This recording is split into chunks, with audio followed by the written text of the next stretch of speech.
This is the Global Podcast Network, where executives and professionals connect, share, and inspire. Stay tuned for the conversations that drive success.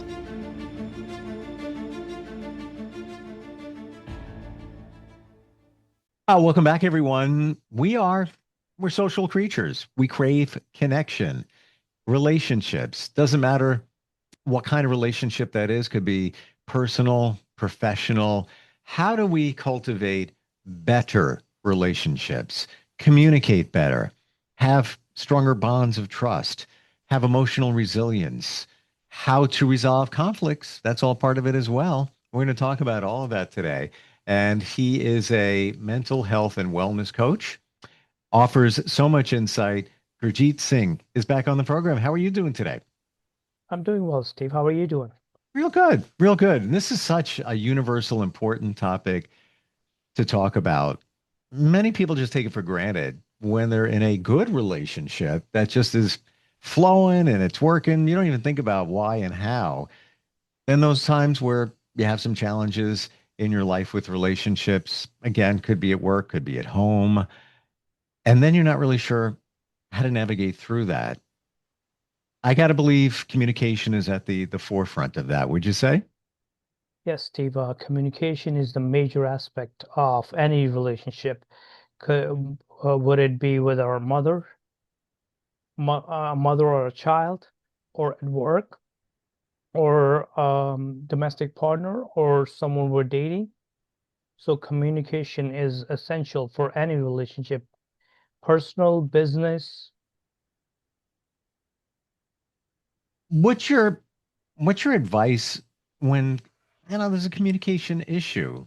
Is it just listening more to how they're feeling? Because many times we're already thinking about the next thing that we're going to say, and they maybe even a heated conversation. Well, communication depends on the tone, the texture of the situation, as well as how one is approaching the situation. Sometimes we cause the problem the way we communicate something rather than taking actively the time to listen to what is coming and why the other individual is feeling the emotions. And with that, when there is communication challenges, do you think a lot of that comes from even our childhood? We're not even realizing that that's why it's coming up that way. Yes, Steve, that is a major aspect because a lot of us are not taught how to listen actively. We're told and we're taught, even in the school system, how to react. Mm. I can imagine too that, let's say, growing up, and you could have had a wonderful childhood, but as a child, you felt like you weren't heard enough. Maybe mom and dad were busy. They gave you a lot of love, had everything you needed, safety, security. But at the same time, you feel that you weren't heard. Like you had things to say and they've kind of put it off to the side. Now you become an adult. Then you have a conversation with somebody. You feel like you're not being heard. It's almost as if you're going back to your childhood. And then you feel that you're not communicating. They're not getting you because of that. Is that, a reasonable example for what the childhood could do to us as adults? Yes, Steve, that's a perfect example. For example, I did not know I personally had communication issues until I became a father myself. Now I'm raising a kindergartner, and I feel that there are a lot of gaps the way I'm communicating with my child Hmm. because the way it was communicated to me by my immediate adults, my parents, the teachers, my caregivers, I was communicating the same way and thinking that, oh, my child is going to understand the things the same way that I understood. Hmm. But I'm putting my experiences into line. while he is still developing his experiences, he doesn't have a backstory to the way of his behavior. So I'm reshaping or putting his future at risk by not taking a step Mm. back to think about how, and the way I should behave. Let's talk about trust, because that is the forefront of, I would imagine, any relationship. And when that is breached between a couple, a friendship, even at work, if you can't trust your employer, we have challenges with all of that. How do you navigate when there's a feeling of trust not being there anymore? Steve, that is a great question, to be honest. But I must tell you, one thing I learned when I was in college was one of my psychology professors said was, it takes ages to build trust. It takes one small incident to break it. And trust is like a broken glass that's once shattered, no matter how hard you try, still going to be two pieces of glass. Hmm. You can get through it. I've been in that situation. One in my mind, there was no fixing it. Another situation of friendship, long term, there was a situation there. But once it was remedied and the other person was the one that breached the trust, and once they fixed the situation, things are actually better than they ever were. So you can recover. It takes work though. Yes, yes, you are correct, Steve.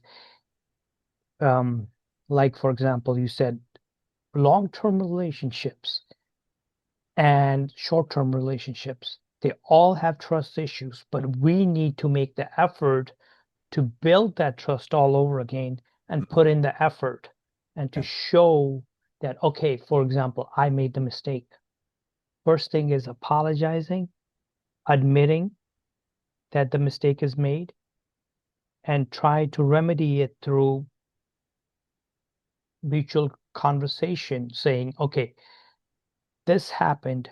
Why did this happen? And since you did this, I was hurt. Mm, And if I was hurt because I trusted you on this, but you did not deliver on it. And moving forward, we could work it out.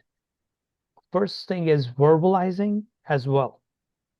And we go back to our main concept, communication, active listening, admitting that mistake is made, and remedying it with proper methods. And mm. it could be different for each situation and relationship. Beautifully said. And I would also think to add that there needs to be expectations. So when the remedy comes, or it's been talked about, how long are we talking here? What are the expectations in general? Let's say it involves money. All right, well, when are you going to pay me back? When is that going to Yes, be? You have to manage that, but I guess that comes back to right back to communication again. yes. And action steps. Like you said, remedying includes action steps. Mm. How about the emotional side of relationships? What can you tell us there? There are multiple emotions that we bring with us on a daily basis. For example, like when we're driving, we're bringing our previous driving experiences along with that as well. Mm. So emotions are a major part of who we are as humans. Do you think we're always referring back to a similar situation in our mind of how to deal with a certain situation? Yes, at most part of let's say, for example, a conversation that I had with someone in the parking lot, they parked too close to my car. And usually I wouldn't have gotten out and spoken to this person, but last month someone had Mm, opened the door and scratched the side of my mirror. And it bothered me, and that's why when the same person parked again too close, I had to step out and say, listen, there is enough space that you can park nicely, but if you're having an issue parking, I park further away from everyone else for a reason. Had I just went and said, okay, you last month, I know you scratched my car, it would not have delivered the same message. mm. It takes a lot. It takes a lot of control in those situations. Um, and again, I'm assuming this is not anybody that you knew, right? No, this is someone that works in the same premises where I work. Okay. So you're going to potentially see them again, or you see them, every once in a while. You pass them Yes, in the hallway, whatever, yes. the street. Mm. Yeah. Regardless of whether you never see him again or you may see him tomorrow, it's still, yeah, to your point, you could explode. What's that going to get you? It, your vehicle is still scratched. Sorry that happened. I get it. It would make me angry. Yes. um, but that's not going to take it away. But and accidents happen. You know, I'm intentional about where I park. I'm very careful when I get out. And I hope others do the same. But here you are confronting the same person with the same situation. Give you a lot of credit for not getting angry. But a lot of it also, I think, comes down to what's fair. We feel that I just got off a plane the other day, and I get on the plane, and I paid for the first seat. It was available. I figured, all right, I never did it. It was like $30 extra, but I can be the first on, the first off. Bathroom's right there. All right, why not treat myself? Why not? Never do it. I get on the plane, and then there's no room for my carry-on in the overhead bins.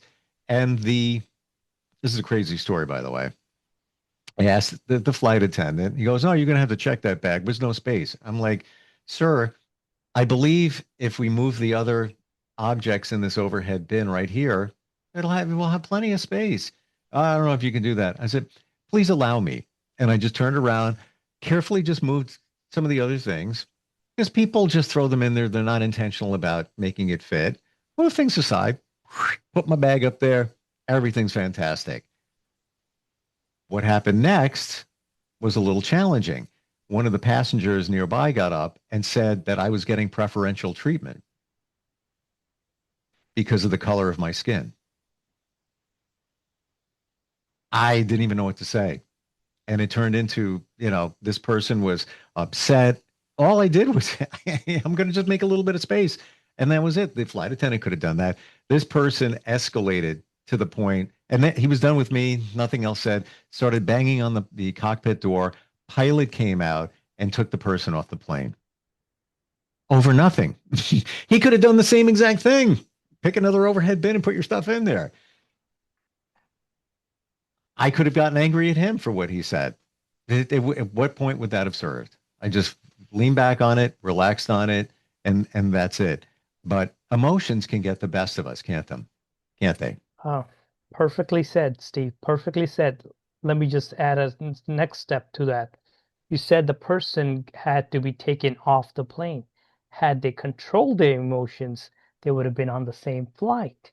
This is And true. had they made the effort to make the space and move the things around, they would have been able to adjust their Exactly. baggage as well. First, they lost their flight. They had to be taken off. Yeah. They disturbed the whole flight. Yeah.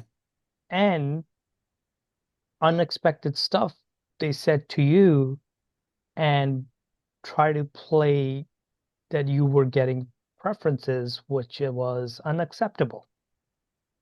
And that story is exactly the way it happened. I didn't even say a word to this gentleman. And even when I sat down, the woman next to me looked of the same nationality. I look at her, an older woman with her husband, and we're looking at each other like, what is that about? We just with the eyes, we didn't even say a word.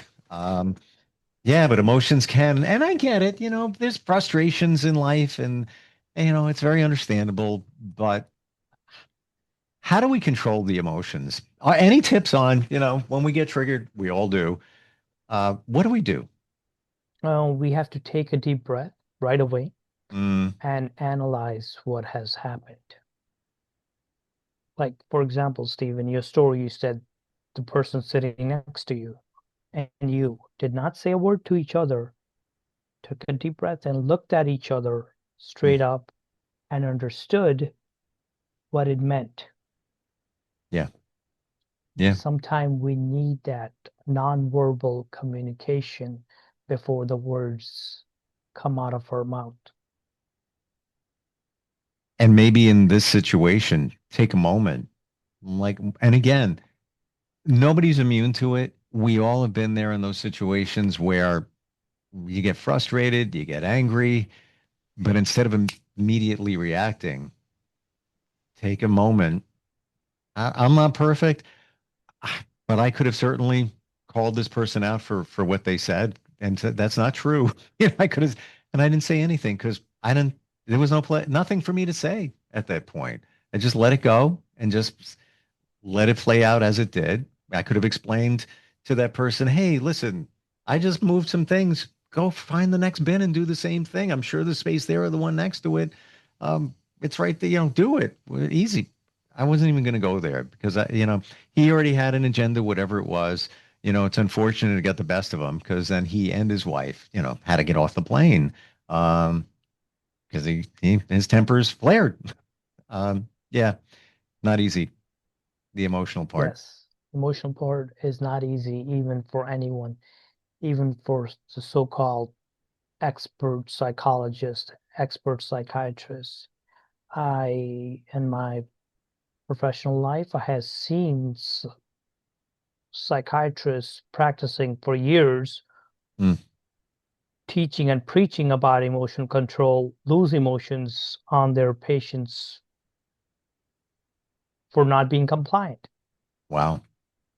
So, what else should we add today in navigating relationships? What maybe have we not touched upon? Um, Empathy. Ah, We mm, don't try to put ourselves in the shoes of other individuals. mm. Big one. It truly is. Feel what they're feeling or try to feel. You can never, like they say, try and walk a mile in somebody's shoes. You're not them. You'll never understand what it's like to be them, but try your best to understand what they may be feeling at that time, for sure. Yeah. Even that is hard, Steve, because we don't have the same experiences, we don't have same upbringing, we don't have the same mindset, Mm, we don't have the same background, we don't have the same friend circle.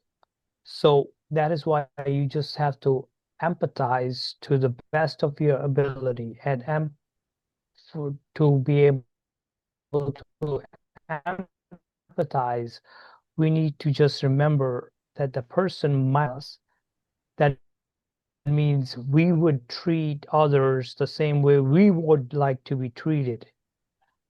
yeah. 100%. How do we find the empathy within? Is it just thinking about the other person, trying to picture yourself being them? Or just is it as simple as just like they had that adage that's been around forever, treat others how you want to be treated? It's the most essential, it's the basic start. Treat others as you would like to be treated. That's only a start. Then we have to do mirror dialogues. The the For example, when I confronted this individual who had hit my car. Hmm.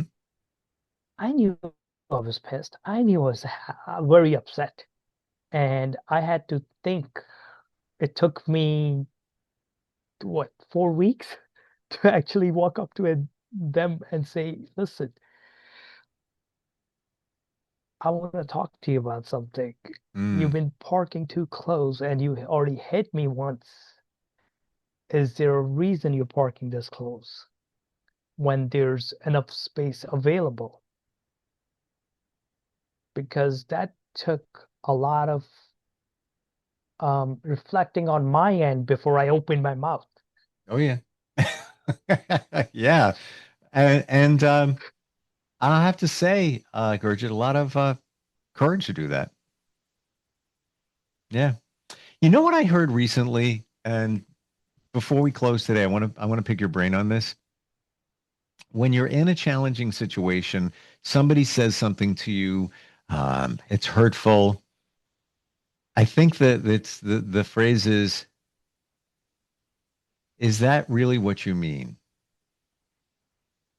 Because now it puts it back on the other person. And it's almost as if you're saying, are you sure you really want to say that? Is that really what you mean?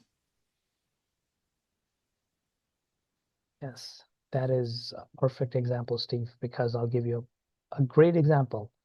I was standing at Walmart purchasing something, and I did not realize that I had cut into the line Mm, without knowing, because you know how the lines are at Walmart, and sometimes people stand apart for people to pass. So I just cut in because I was in a rush because my wife and son were waiting for me in the car. And they had already purchased, and I just had forgot one item, and I was standing in the line. Well, went back to get it, and I just cut through the line, and I said to the person right behind me, I said, I am so sorry. I did not see you when they confronted me. They're like, sir, you just cut into a line. And I said, I am so sorry. I did not even realize that I just cut in front of you. And they said, oh, that's all you have? I said, yes. And I said, I have already purchased what I needed to, but this is the only item I have remaining. And trust me, their facial expressions changed.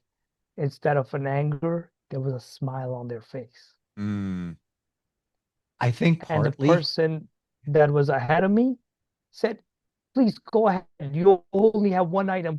Uh, Go ahead. So there were two individuals who empathized with my situation that I was only holding up one item and I was standing in a line. mm, I think that worked the way it did because you were being authentic. You were being real. Like anybody could have said, "Oh yeah, I didn't realize I caught you. So sorry." Meanwhile, they knew what they were doing. Obviously not in your case, but they detected that that was the case, that you were being real. And I feel if people can spot a phony, they'll know. These people knew, like you were genuinely surprised. I didn't mean to do it. I'm really sorry. They picked up on that, um, and then shared the empathy. Gurjit, how do we find you? Somebody's looking to communicate better. Maybe they're having some relationship challenges. How do they find you? Best way, Steve, at the moment is my email, which is lifeisapresent25@gmail.com. And my phone number, 347-379-5217. I'm still in the process of developing a website to have a portal for appointments. Um, I love the fact that you are genuine. And you know what? You listen very clearly. Thank you, Steve. I really appreciate it because I have to work at my listening skills compared to a few years back where I would not take the time to listen. And I am trying to make the changes, and that's what I expect. Everyone needs to remember where we're wrong and we need to make changes as we go along Yeah. because life is too short to not listen and make changes 100 years from now, no one's going to remember if I lived here or not. Well, you don't know that for sure.